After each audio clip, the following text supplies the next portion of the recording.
With us today is Nick Soman, CEO of local health insurance company Descent, to discuss why this is happening and give us tips on how to shop for health insurance. Thank you so much for being with us, Nick. Hey, thank you. Pleasure. Now, so what is going on? Why are we having this increase?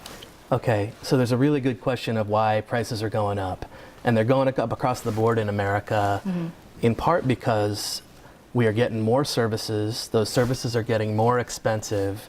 And some of that is innovation in healthcare. But some of it is that there's a lot of companies out there that make a ton of money when those costs just go up and up and up. And that's especially true for people that buy their own insurance. And so my company, Decent, serves self-employed people that buy their own insurance.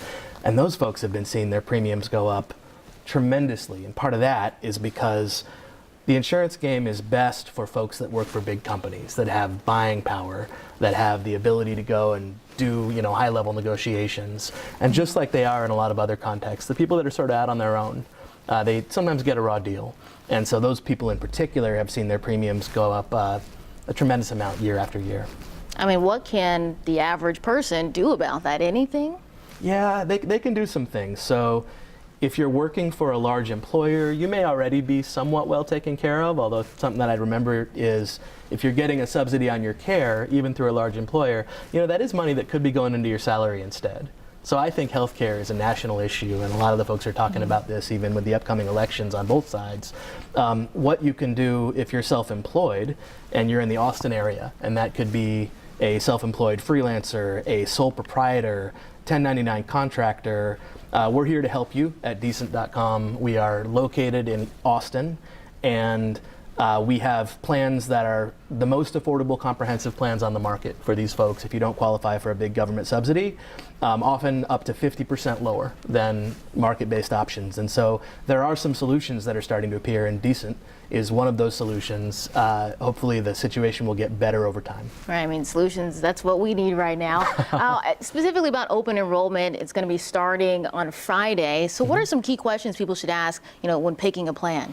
It's a really good question. I would sort of divide the questions into two buckets. First, you have to think about your health. And I recognize for a lot of folks out there, it's not just you, it's your family or your dependents or your partner. I have a wife and two young sons, Boone and Benjamin, so I'm always thinking about family.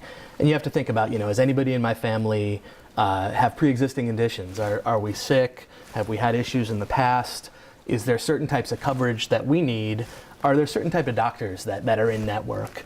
Proud to announce that at Decent yesterday we partnered with Austin Diagnostic Clinic. So that's a really big partnership for us because those are doctors that people in Austin know and love. We also work with HCA and St. David's, and that's just a big piece of what we're trying to do is make sure people have the doctors that they want, because some plans will have some doctors and some plans will have others.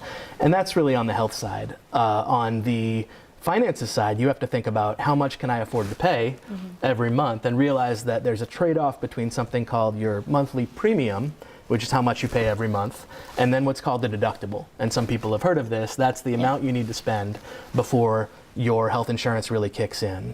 So at Decent, we've got plans for people that want a lower monthly premium with a higher deductible, or it's possible to get a higher monthly premium and a lower deductible. We even have a plan that's starting in 2020 that has zero medical deductible. And so for this one, you can start to get help from your health insurance without having to spend a bunch of money before that help can kick in. And that's really the considerations people should be thinking. It's really for you, because this is a personal decision for you and your family. How is my health? And then what can I afford sort of on the financial side? The only other thing I'd say is get the coverage you can afford. And it doesn't need to be at Decent.com. I think we can be a good option for people, but we're always happy to help people guide to the best option for them and their family. I'm not doing this because I want to build a big business. I'm doing this because I want to help people, and people in the healthcare world need help. And that's so important. So thank you so much for sharing that with our viewers today. And if you want to catch or replay any of this, we're going to have this on our website, KVUE.com. We'll be right back.